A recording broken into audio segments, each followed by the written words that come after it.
A Republican from the Midwest, Lawrence E. King, is serving a 15-year prison sentence for a multi-million-dollar fraud.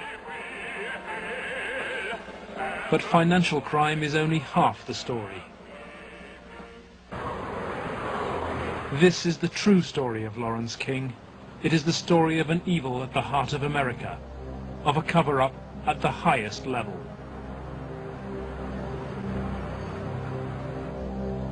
One man is attempting to uncover the full story. John DeCamp is among the most highly decorated Vietnam veterans.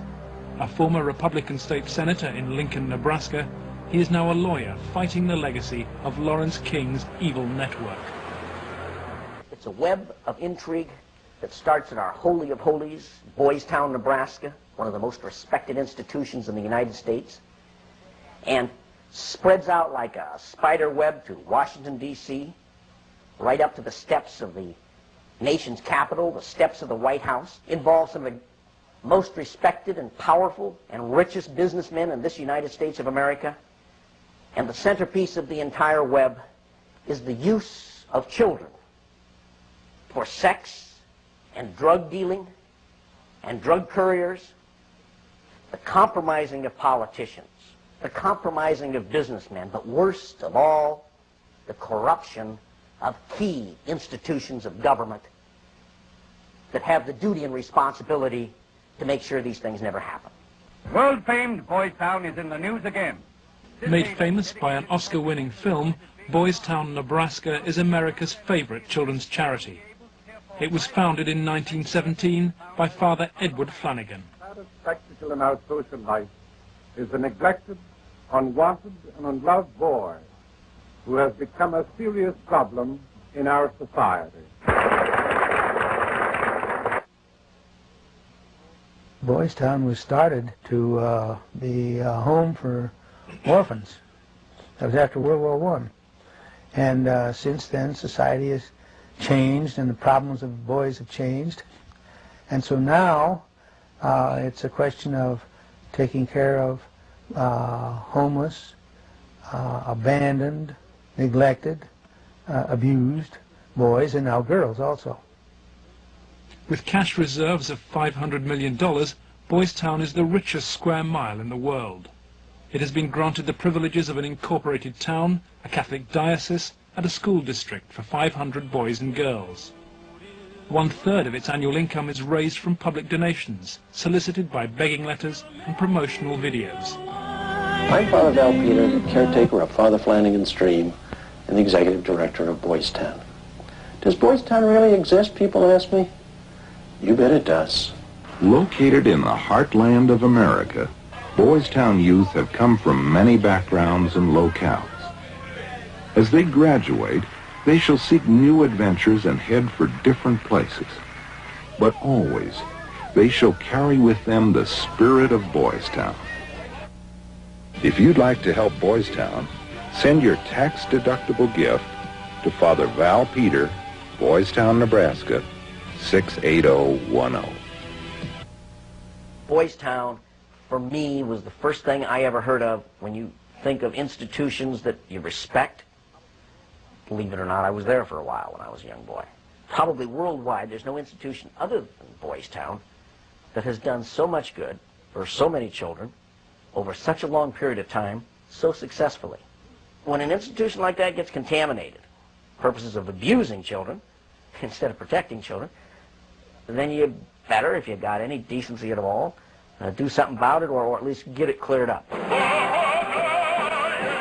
John de Camp lays the blame for the contamination of Boys Town on the one-time leader of the National Black Republican Council, Larry King. Larry King was the fastest rising black star in the entire Republican Party of the United States during all of the 1980s. And he was also one of the most evil individuals in this country in terms of being a dealer of children, in terms of being a thief, 40 million that they documented he stole, and in terms of using and compromising and corrupting one after another politicians. The base for his network was a small people's bank in Omaha, Nebraska, the Franklin Federal Credit Union. Larry King was its general manager.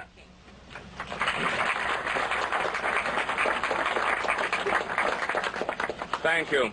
This is especially an exciting day for me. Mr. King was a very charismatic person.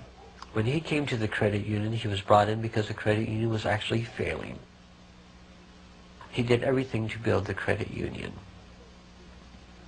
King courted the leaders of Omaha's wealthy business district. Banks, industry, and charities placed millions of dollars in King's hands. From 1979, Larry King developed close commercial ties to Boys Town, and Boys Town youngsters were sent to work for his companies. Boys Town had quite a few accounts at Franklin Credit Union. Those were considered very valuable accounts. They were handled exclusively by the bookkeeping department. But on the average of once a month or once every 2 months, we always seemed to incorporate a person from Boys Town. King used Boys Town as a source of young boys for his business and for sex and drug orgies. Paul Banassi was a victim of King's abuse. He was also sent by King to lure Boys Town youngsters off campus. We used to just drive around and go up toward the home. That's when we used to do some of the scavenger hunts with picking up some of the kids. You know, just kind of win their confidence, become friends with them for a while. Start inviting them to the parties. The kids were 10 years old or older. In 1986, King's plundering of Boys Town was reported by staff to the chief executive, Father Val Peter. Subsequent testimony proves that he carried out his own investigation, but that King's victims refused to talk. Nebraska has a very clear statute that child abuse allegations should be reported to authorities. They shouldn't be reported to the principal of the school, director of a facility. They should be reported directly to either Child Protective Services or law enforcement. An internal investigation at Boys Town would have no status. I mean, in other words, that evidence collected may be something that could augment, but it certainly could not take the place of an investigation, a criminal investigation. Could you understand why a very detailed report from a social worker employed at Boys Town, identifying children and identifying their alleged abusers, never saw the light of day? Nothing happened with that. No, I couldn't understand that, because had I known that had been, I wouldn't put up with that. But is that something like that happened? I don't know of it. Well, in retrospect, I regret having any association with Larry King. Had I known it at the time, it would never have happened. Despite the investigation, Larry King remained free to feed his pedophilic parties with child victims. But in 1988, a routine review brought the Boys Town cases to the attention of Nebraska's State Foster Care Review Board. And the information presented to the Foster Care Review Board, either via the telephone reports, the personal reports, or the reports we reviewed, Larry King's name was consistently present as someone that the youth were making allegations against. I mean, I turned that information over to authorities, and nothing happened. I would say we handed over at least a foot-high amount of material. Generally speaking, the allegations were ignored. Omaha police now accept that Larry King may have been abusing children. Good morning, Roberta. Good morning, Steve. But its most senior detective claims he never received any evidence. It is certainly possible that Mr. King was involved in illegal acts with children. If there was sufficient evidence of those types of allegations, he would have been prosecuted by the county attorney's office. For me, it was very clear that the case was not investigated and not pursued because of the alleged perpetrators. Those perpetrators named by the children formed a ring of rich and powerful pedophiles in Omaha. Men from industry, politics, the media, even the police. Besides Larry King, ringleaders were department store billionaire Alan Baer,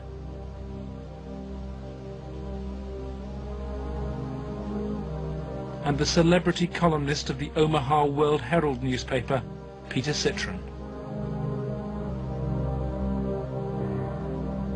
With the judicial system apparently paralyzed, Larry King's political and business empire grew.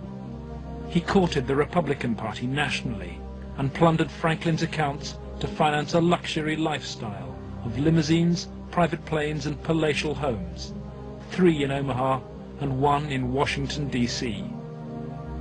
Franklin's records show he spent $10 million on jewelry, flowers and private planes. And his lavish spending bought him a charmed life. Larry King was constantly heralded, cheered, applauded in the news media as the great businessman that's helping the poor people, the black community of Omaha.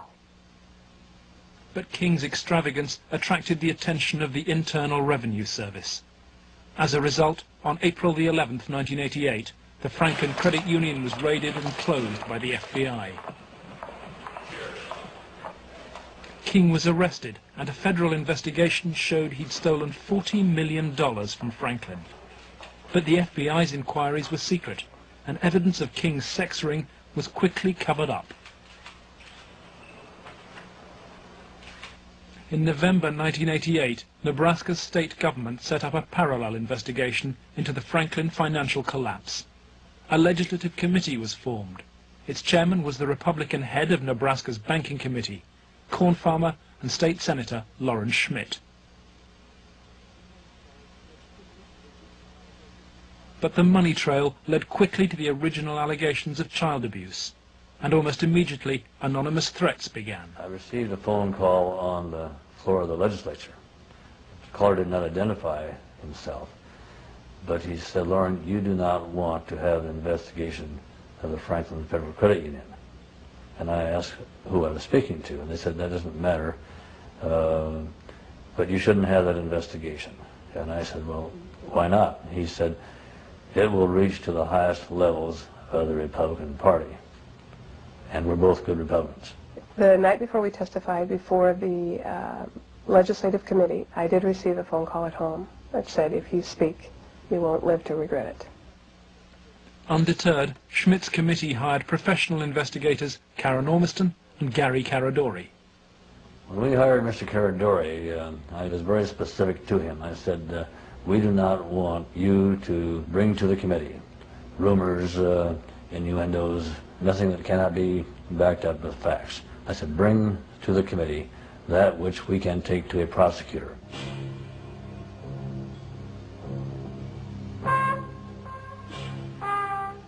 On the streets of Omaha, Gary Caradori and Karen Ormiston found new victims of King's pedophile network.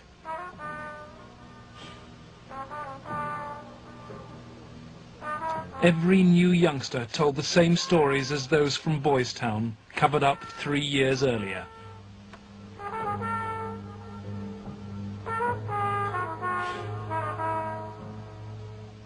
They were telling us about prominent people in Omaha and elsewhere that were abusing children at parties.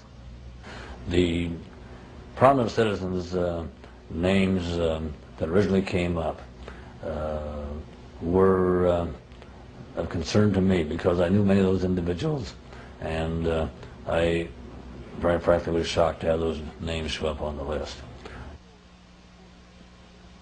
Ormiston and Caradori recorded their new witnesses on videotape. A victim of abuse since he was 8, Paul Benassi was present at many of Larry King's sex parties. Who are some of these people that would come to these parties? Larry King, Peter Citron came once in a while. He didn't seem like he was a like people. Media personality Peter Citron procured some of his victims from Boys Town. The kids he liked were mainly around the age of probably about 8 and 13. It was mainly fondling and oral sex with them. He did have some anal sex, but he usually did that with the older kids. But Citron's abuse of Paul Benassi involved ever more sadistic parties. He and another guy tied me up and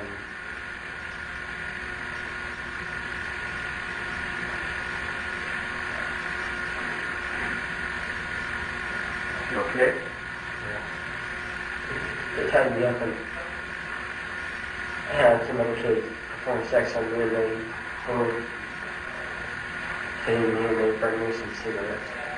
Okay. Just take a deep breath now.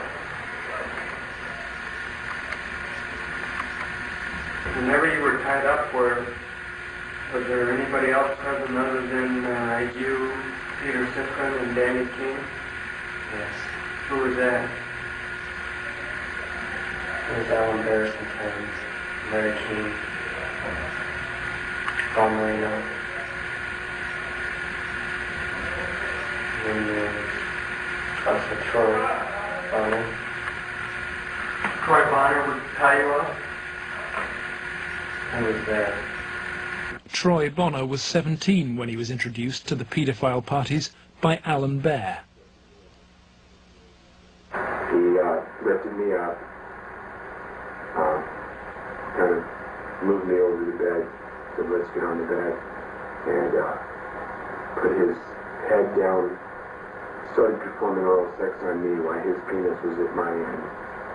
As they say, a 69 position. Yeah.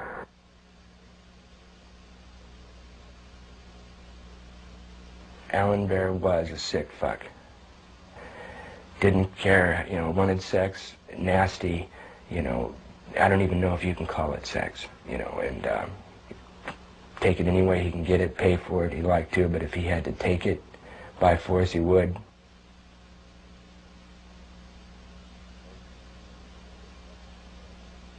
Larry King was the same kind of sick fuck Alan Bear was, except Larry King was more violent, more sure of himself, I mean, I would, see him fuck a 10-year-old boy in the ass, until he bled, and, just pull out and stop, and, push him down, and then go out and,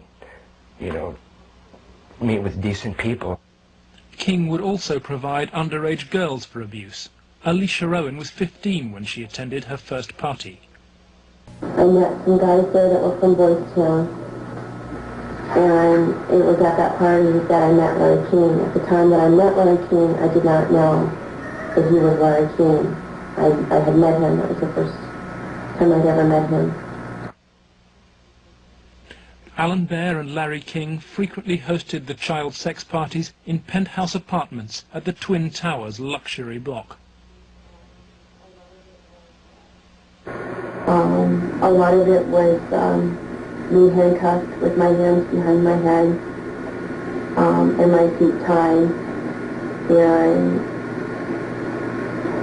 and doing different things. What do you mean? Sometimes there'd be a guy straddling over my face. Okay. Most of the time, Larry King took pictures quite a bit during that time. I know it's difficult. I don't know. Okay. And I think I could have said no. Okay. But I don't know. Okay. And Alicia, you're a victim. And at the young age, let's go off camera for a minute. We were appalled. Appalled. It was incredible. It's incredible what these kids went through, I think. I was shocked when I walked in. There was a kid, I would say about 15 years old, out in the middle of the room. One guy was standing in front of him. He was bent over, and the other guy was like reaching under him, playing with his nipples, while a guy whom Jeff told me was a police officer shoving beads up his rectum. The police officer was shoving beads up his rectum? Yes. Everything, I mean, from just, you know, touching to, you know, fruit, squash, you know, huge squash, you know, that big around, you know, stuck into you, into your ass, you know. Heat things, hot things, you know, poked at you and stuck in you, you know. I got those scars on my arm one night at a party where Larry King was, and he had brought somebody, I don't clearly remember who it was, you know, wanted to see how strong a men we were or something, you know, and have us push our arms together. And you push your arms together. King has these same scars. And you push them tight together, and then you light cigarettes, and as soon as you get burning, you just drop them down between your arms and, you know, let it burn. You know, and they made us stand there naked and touch each other by holding our arms together and burn cigarettes. You know, it's on film someplace. And then they filmed it, burning, you know. And those of us that didn't like to be involved and didn't want to be involved were threatened. Kurt? And who would do these threatening remarks? Larry King. Do you think Larry King personally did? I mean, I think he did. And when they threatened, you know, that I can go find somebody that will kill you, and it will kill your family, he didn't tell anybody. Larry King was also here. He came in and we drank and did cocaine. I didn't do much, and he turned me on to it. Larry King did. He didn't like me because, you know, I would get high on drugs, you know, and I would question him about, you know, how can you do that? I mean, once I asked him, you know, he wanted me to shit on him, urinate on him, you know, and I did, but gladly. You know, I mean, you know, I even said to him, you know, you stupid fucker. You know, I mean, I just sit on here paying me money. How can you get into that, you know? And I got, you know, beat up by it. I came home here a lot of times beat the shit from, you know, misspeaking my tongue, so to speak, and, you know, just telling them how I felt sometimes. Drugs was a strong part of how they got control of some of the kids, because that's what some of the kids were there to get. They would do the sexual acts and then be provided with cocaine or whatever type of drug they wanted. Heroin, you know, I don't know, but that was my drug of choice, you know. Till this day I remain an addict, you know. Larry King was, I would say, the center of transporting the children around the country. The airplanes were usually in his name, at least in his name. They were paid for by Larry King. We met them in Pasadena. Met who in Pasadena? We met, Larry King was there. There was 3 boys that I had seen at one of the receptions at the Country Cafe were there. And I'm almost positive they were Boys Town boys. Almost positive. They were there. You mean graduates of Boys Town or present? I think they were present because they were young. Well, how would they get away for a long period of time? I have no idea. Okay. Boys Town came up frequently during the investigation, but we found it very difficult to get information about Boys Town. I was not able to find any information on my visit there, and Mr. Caradore could not get information either.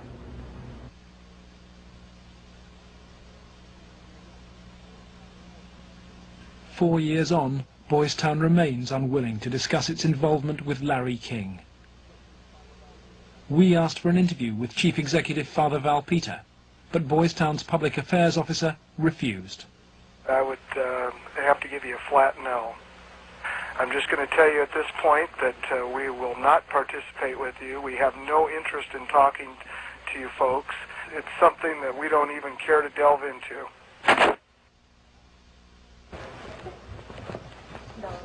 Hi.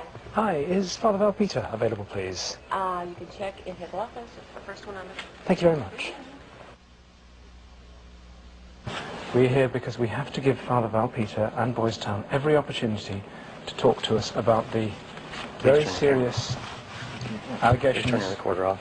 Please step outside. Why is it that Boys Town is unwilling to discuss your relationship with Larry King? We don't have a relationship with Larry. I'm afraid papers that we possess show that Boys Town had a relationship with Larry King. I just suggest you be very careful about what you report. Excuse me? Unless you leave. By the spring of 1989, so serious were the child abuse allegations before the Franklin Committee that its chairman, Loren Schmidt, sought the advice of his lawyer, John DeCamp. He told Schmidt to turn over all the evidence to the FBI. Immediately, the videotaped testimony was leaked to a hostile media. The media immediately started discrediting the witnesses. They were... the witnesses came across in the media, in the Omaha World Herald, especially, as the criminals. The last 3 victim witnesses were demolished by the press, particularly the Omaha World Herald. The paper never looked for information that would support any of the allegations. The whole purpose of the stories was to destroy any credibility that these youth may have. I've heard that people said that Gary Caradori coached me and that he told me what to say, but the fact was I didn't meet Gary Caradori until way after I'd already talked to the Omaha police about the abuse and had named all the same people. And they didn't ask me very much about Larry King or even Alan Baer at all. They treated the allegations that I made about the people who abused me almost like a joke. The information did not come our way. It was given, as I said, to the FBI and the Nebraska State Patrol. They conducted their own investigations of the information. The stories were of such significance that the investigators first wanted to prove the accuracy of the stories. As they set about the investigation of the 3, initially 3 and then a 4th person who were telling the stories, as the investigation developed, it became obvious to the investigators that the information was not accurate, that in fact it was an entire conspiracy of allegations, none of which had any truth to them. I was very disappointed with the way the FBI and law enforcement treated the victims. They, in fact, turned them into the offenders, so to speak.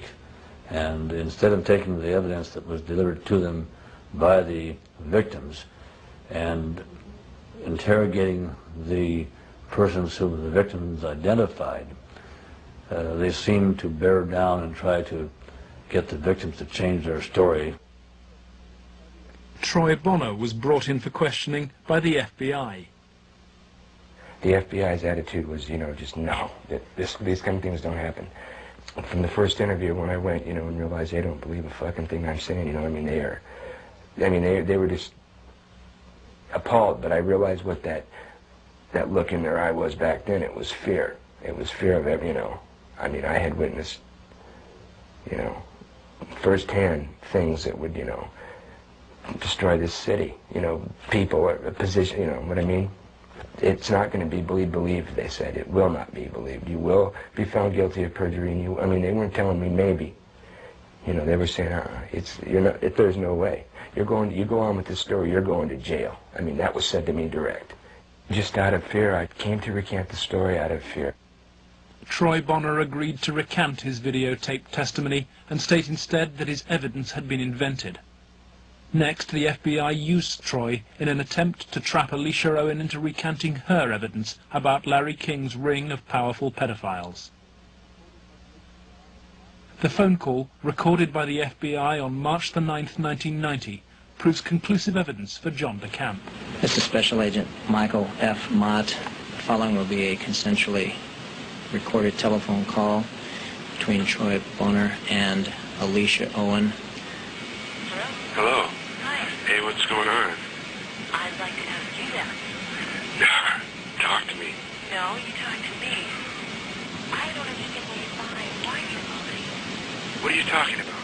That's what I'm asking you. You're calling me why I'm lying? Yeah. You can talk to this whole thing, Alicia. You're full of shit. Either tell me what's going on. You're full of shit. Hey, look. Who do you have listening on this line? I have nobody listening to me. I'm listening to you, and I'm hoping you give me some fucking answers. I'll be honest with you. I don't know what kind of game you're playing. I'm not trying to play a game. And I don't know who you have listening to this phone call. You're being stupid, Alicia. I'm not going to go to jail for you. And that's what's going to happen. Why would you go to jail? Jail for telling the truth? No, jail for lying. What have you lied about? I haven't lied. Okay, but why are... Listen, shut up. Listen to me. You're not out here being talked to them every day. The pressure's kind of hard. You literally have to have bricks for brains to take on the FBI in this country. And that's exactly what you'd have to do this properly. They now, in my opinion, in my investigation, are the architects of the cover-up. We asked the FBI for an interview about its investigation of the Franklin scandal. Larry Holmquist with the FBI here. We feel it would be inappropriate for us to comment. We work this with the Omaha Police Department. We just don't feel it would be appropriate for us to make comments.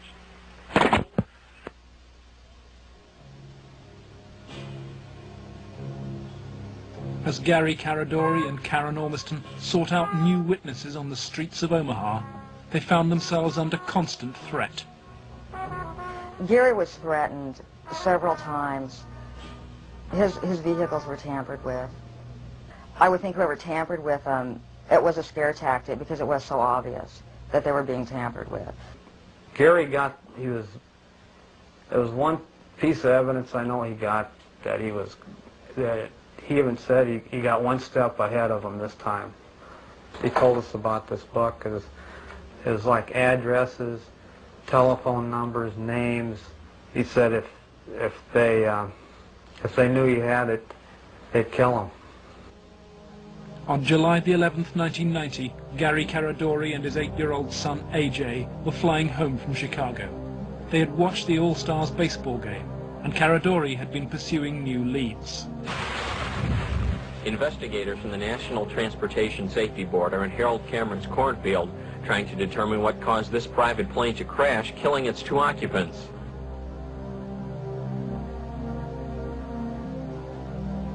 The bodies of Gary Caradori and 8-year-old AJ were found in the wreckage. National Transportation Safety Board investigators say wreckage from the crash is apparently strewn over a 3/4 to 1 mile long stretch in this field. The fact that the wreckage is scattered over a large area certainly demonstrates that it did break up in flight. The exact mechanism of breakup yet is still unknown. The federal investigation was never able to discover what tore the plane apart. There are things missing from the plane. His briefcase is missing. Again, we'll never know what all was missing because I don't know what he had with him. I don't know what he did in Chicago. He may have had information he was coming back with. Within 24 hours of the tragedy, FBI agents impounded all records of the investigation.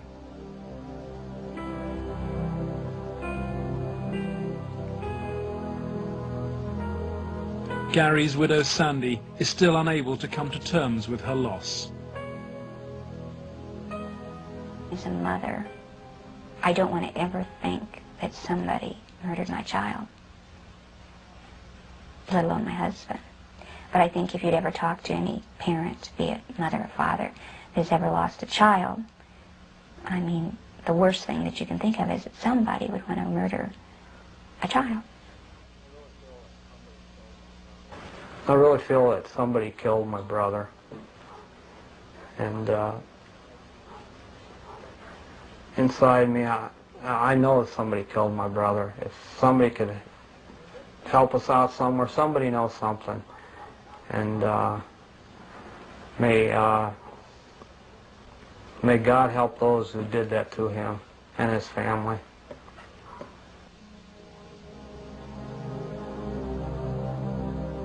Gary Caradori's death pricked Troy Bonner's conscience. He promised Sandy that he would recant his recantation and tell the truth. I set the record straight. I was, going to do it. And would, the truth would come out, and somebody would be held accountable for his death. And then at the funeral I had seen, FBI guys, and they looked at me. I was supposed to meet Senator Labetz and Schmidt for lunch after the funeral. And, that's when I decided, I told my mom, we're not going to do the lunch. We're going to hightail it out of Lincoln now. The effect of Gary's crash on the investigation, I think, in effect, put an end to anybody else coming forward with sensitive information like this. That's when I was finished, because I figured out if they murdered Gary and his son, there was nothing that would stop them. There was no piece of paper, there was nothing we could come up with that was going to get anything done. Under pressure from the FBI, Troy Bonner agreed to tell a Douglas County grand jury investigating Larry King that he and Alicia Owen had concocted the entire child abuse story on payment of a $500 bond.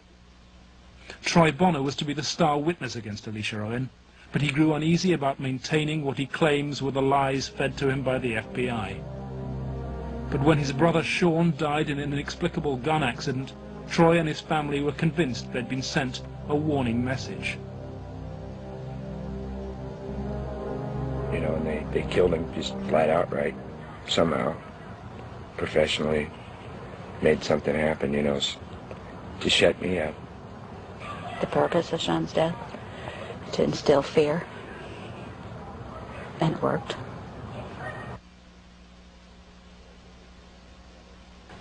Do I feel guilty about my brother? Yes, I do. That's where all this is coming from. That's where the energy is coming from, that I'm getting to do this.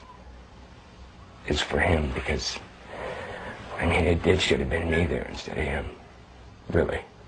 I'm not trying to make anybody feel bad, but he was brilliant and innocent.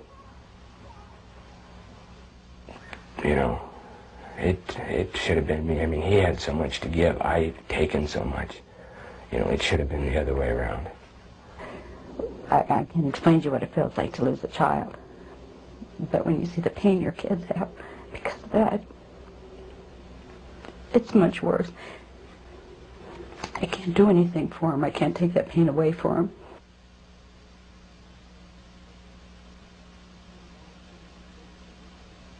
Loren Schmidt's legislative committee issued a report denouncing the grand jury. 2 months later, it was disbanded, leaving Schmidt a broken man. The message was not lost on most politicians in Nebraska. I think the message that was delivered was, if any legislative committee ever tries to conduct a thorough investigation again, the same thing will happen.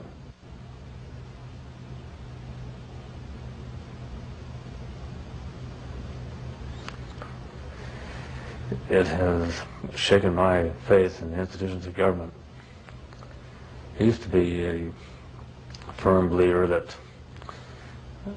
the system would work, and that people who did things wrong would be punished. And we discovered victims who claimed to have been abused and who the grand jury acknowledged had been abused. But they did not try to find out who had abused those individuals. Instead, they convicted Alicia Owen of perjury. Indefensible from my point of view. In July 1991, Alicia Owen was convicted of perjury.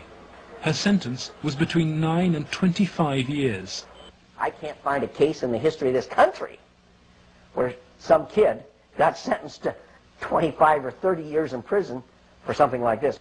If you were going to pick a what I call a tell sign, something that says something fishy about the whole thing, it was in the sentencing itself. For some reason, they had to send a signal to every kid who was a potential witness.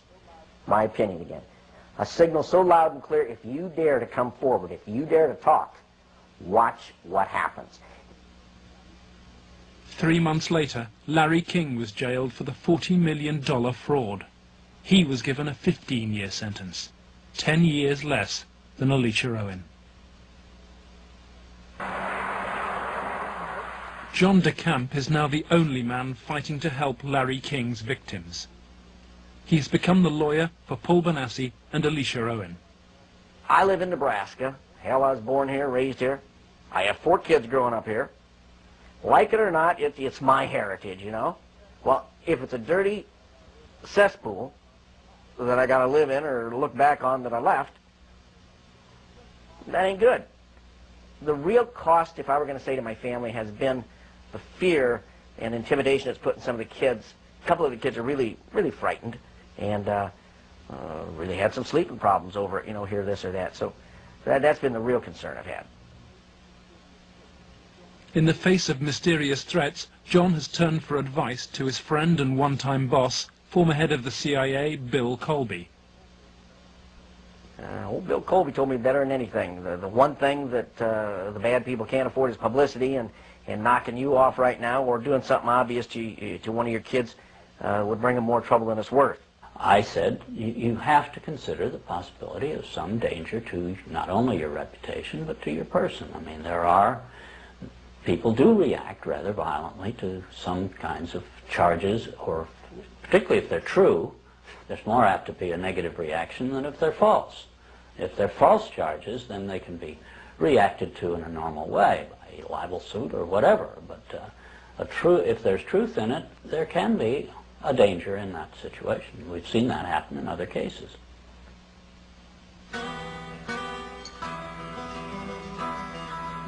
John DeCamp has arranged to meet Troy Bonner, the young man he sees as the key to the cover-up.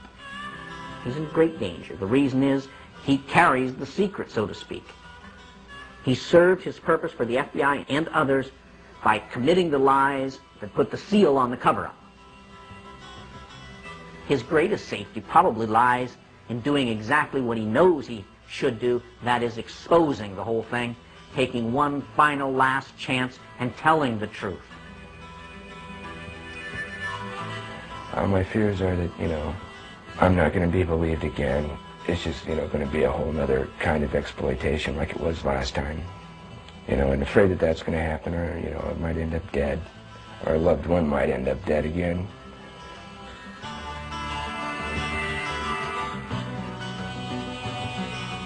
I want this to go forward and have something done so that all those other kids who a lot worse, more worse things have happened to can come forward and see that action can be taken.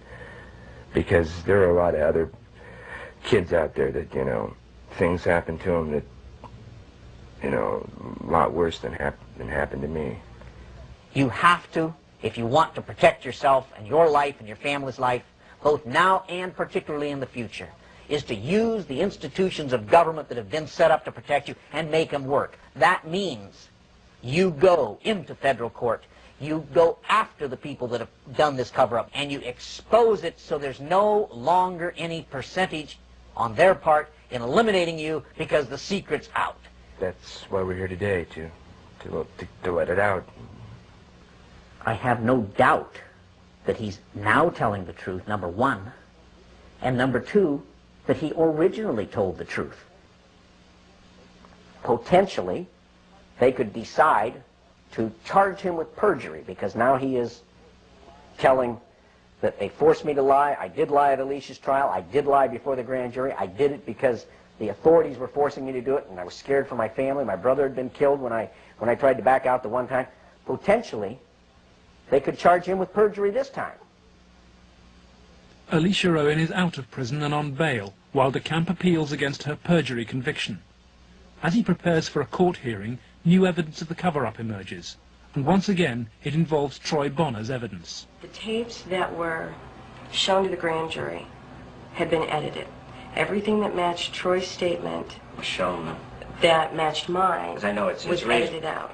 And I think maybe one of the things we want to do is show the judge specifically how, where these, you know, little 5-minute segments of, look, this tape says this, and then show him it isn't in this tape, and this is the tape the grand jury saw.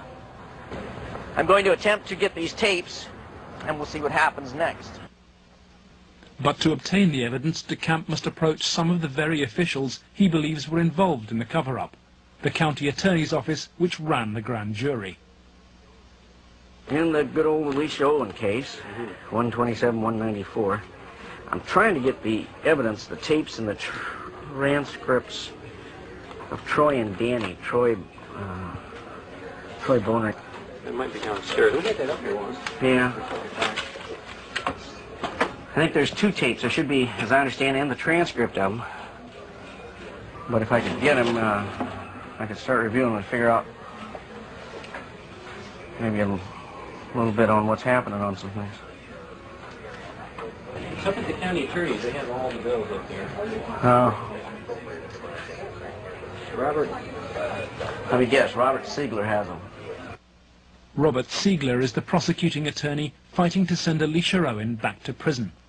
After lengthy negotiations, DeCamp emerges with the tapes the grand jury never saw. I went with $4,000. I bought $4,000 of cocaine. Okay, and what airline? I flew out of American. Okay, and did you go direct? No, there was a stopover in Denver. No, it was a stopover in Dallas-Fort Worth. So you went from where to where to where? I went from Omaha to Dallas-Fort Worth, like an hour, and then a big plane from Dallas to Los Angeles. All right, did anybody go with you? Alicia Owen. If this indeed were left out of the grand jury proceedings, then I am totally shocked and angry beyond words. Here it is, so to speak, the smoking gun that they could go out and verify, the corroboration. In other words, the linkage to King that was denied. Cover-up. Organized, planned, deliberate cover-up. The courthouse, Wahoo, Nebraska. The hearings begin.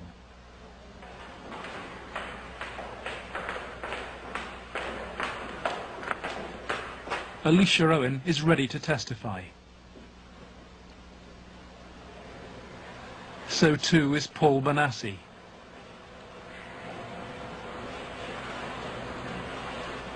But there is no sign of Troy Bonner.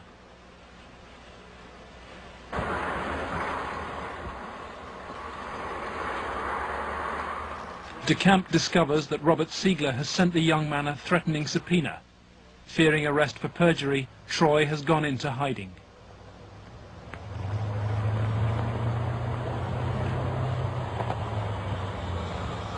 Let's try and subpoena him with those guys. Is Troy okay? Yeah, he's okay. They're just not going to have him testify until after he does. Okay, Troy's not here. Where's Alicia? No. She's there. In court, DeCamp successfully pleads for another adjournment. The county attorney's office begins to search for Troy Bonner, but Robert Siegler won't say why. I'll ask you whether you're about to charge Troy Bonner with perjury. Oh, no. Why no comment, Mr. Siegler? You're a public official, aren't you? Mr. Siegler, is it true you are about to charge Troy Bonner with perjury? No comment. Mr. Siegler, if you do not charge Troy Bonner with perjury, does that mean you accept what he's saying is true? No comment. Why are you trying to have Troy Bonner summoned to this hearing, Mr. Siegler? No comment. Why no comment, Mr. Siegler? No comment. Every victim witness who stepped forward in any way, or even was a potential witness that somebody heard about, has either been killed, put in jail under some theory or other, terrified or run out of the state, discredited. Every perpetrator, even the convicted ones, have been treated as conquering heroes. Obviously, the FBI was protecting something a lot more significant than a bunch of old pedophiles having improper relations with little boys. They were protecting something a lot more significant than a bunch of drug peddlers. They were protecting, in my opinion, they were protecting some very prominent politicians, some very powerful and wealthy individuals associated with those politicians and the political system, up to and including the highest political people in this entire country.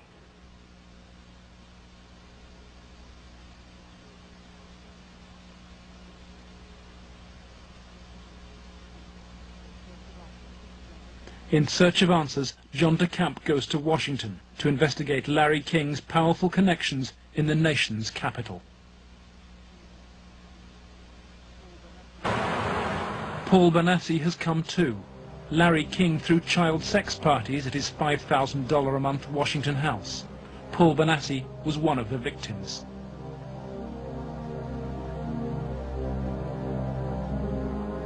Larry King's house down in Washington, D.C. was a nice house. It was on what I believe it was Embassy Row, because that's what they kept talking about. There were a lot of flags from different countries when you drove around in the area. So tell me, Paul, how often did you come here?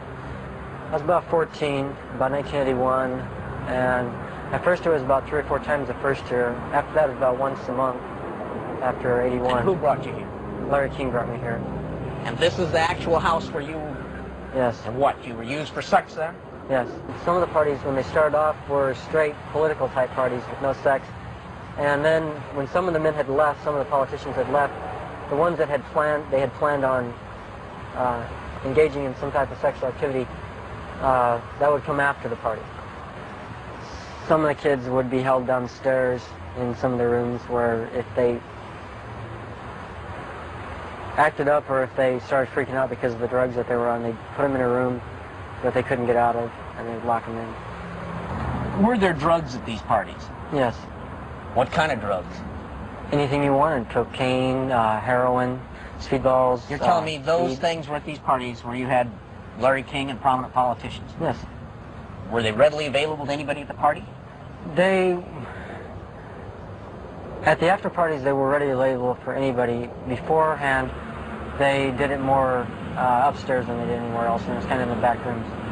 Were any attempts ever made that you know of to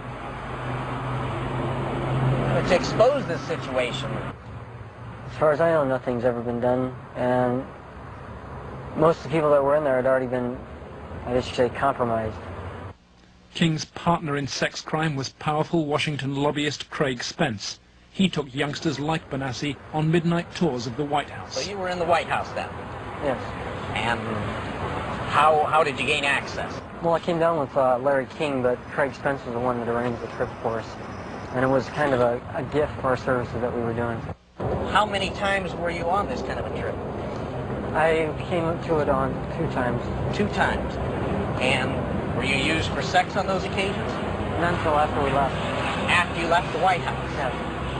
What time of night? It was usually around midnight.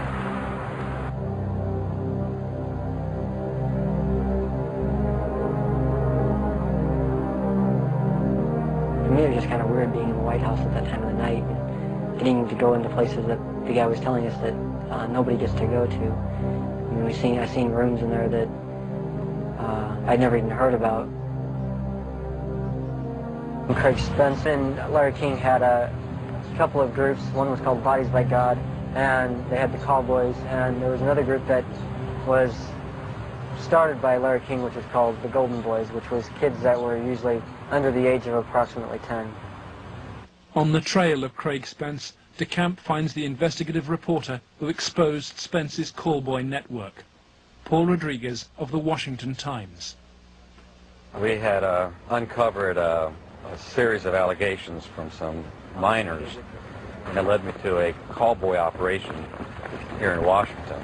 It sure fits with, this boy Paul Bonacci. And he tells a tale of being brought to the White House on occasion, kind of as a reward for the kid. Craig Spence's dad, he committed suicide. He had advanced stages of AIDS. He was an AIDS carrier and he killed himself. This was the thing that always bothered me. They claimed it was the largest male prostitution ring in the city that they've ever had uncovered. It was $1 million a year minimum. Yeah. And yet they only prosecuted the operator, Henry Vinson, and 3 of his lieutenants, as it were. Mm-hmm. They never went after any of the Johns or the clients. This operation, which was, again, quite large, claimed to have clients that ran from the White House to the Capitol Hill to the State House to the churches, within the media. And that's precisely what Paul describes as the people he was with. And a lot of the stuff led there, but we couldn't quite nail it at all cases because, again, to accuse someone of high stature, you've got to be very careful. I understand. We were able to do it through the mother lode, which provided us credit card receipts and canceled checks, and then lists of the clients. The prosecutors knew all this stuff. There was approximately 20,000 pieces of 20,000 documents that they had. They sealed the entire record when they found out I was accessing it. They required consent agreements from all the lawyers, all the clients, all the relatives of all the clients, all the hookers, including the clients themselves. Which means you can never gain access. They sealed them by court order. And we've attempted on several occasions to unseal that, and we've been told it will be a cold day in hell before those records ever get unsealed. And it makes me wonder what's in those records. Yeah. The Attorney General is now involved. Bill Colby has passed DeCamp's evidence to a senior lawyer in the Justice Department. He did say that the Attorney General's office would be very sensitive to any charges of abuse of children, that this was a matter of considerable priority to the department, that this sort of thing not take place, and that they would assign an officer to look into the case. For John DeCamp, the story of Larry King's corrupt empire holds a dire warning for America. If you can control about 3 or 4 key elements, you can totally own a state. You can make right wrong. You can make truth falsehood, falsehood truth. If you control the media, if you control the Justice Department, if you control the police, you own the system. It's beyond belief that arguably the most powerful person in the world, the President of the United States, in the form of Richard Nixon, could not prevent the investigation of Watergate, or that President Reagan could not prevent the investigation of Iran-Contra, and yet somehow this group of unnamed, unknown, anonymous individuals in Omaha, Nebraska have such power they can control and protect all of these people from being investigated. Those allegations are ridiculous. Well, first of all, Nixon did cover up Watergate, number one. Bush did cover up Iran-Contra, at least officially. And Omaha has successfully covered up this situation. In each case, it was the press that exposed the problem. It wasn't institutions of government. They had been corrupted. They had been compromised. They were the ones doing the cover-up.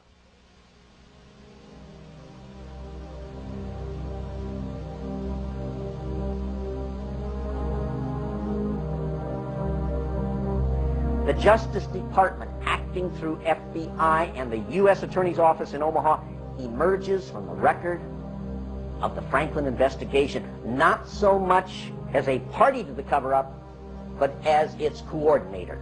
Rigging grand juries, harassment of witnesses, incitement to perjury, and tampering with evidence, federal personnel were seen to apply all those techniques in the Franklin case.